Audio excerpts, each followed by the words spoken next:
Yes, as a key structure, there have been broad-stroke attempts to strengthen INEC as a cardinal fixture in Nigeria's democratic process.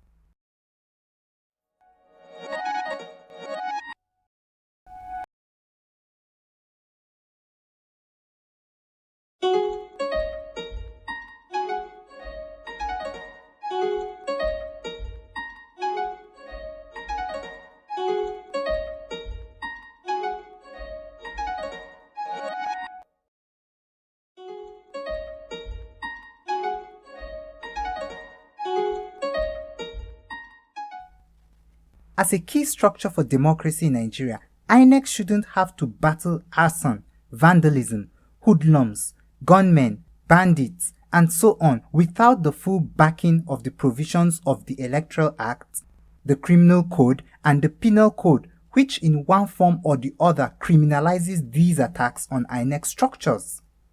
Yet, each attack openly mocks the question whether these laws are sufficient. While it is true that the new Electoral Act covers a range of more subtle violence or thuggery-related offences like ballot box snatching, threats to procure another to or prevent another from voting, disorderly conduct, inciting violence at polling stations, and the use of thugs in violation of campaign conduct, these offences are still treated as simple misdemeanors with the highest penal consequence upon conviction not exceeding 3 years imprisonment, and between them all a maximum option of fine of 1 million naira for the candidate, 2 million naira for the party, and 500,000 naira for perpetrators. One would expect the Act to have upgraded these offences to felonies without options of fine. Remember, election expenditure limits have been jacked up, in some cases as high as 7 times the limits under the previous Act of 2010 and its amendments.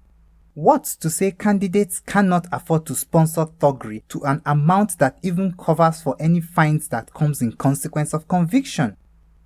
Then again, the Act does not specifically address arson on and vandalization of INEC structures. As such, these are left to the general criminal provisions obtainable. And talking about the general criminal provisions, it is worthy to note that chapters 41 and 42 of the Criminal Code, along with parallel equivalents in the Penal Code, criminalize arson and vandalism, even though only arson is pegged as a felony. Desperate times, however, call for desperate measures, as thuggery gets bolder and more arrogant such that even other non-election protests like EndSARS still bear heavily on INEC facilities. It is not out of place to have special laws singling out criminal provisions and penalties that would strictly apply in defense of INEC and its structures.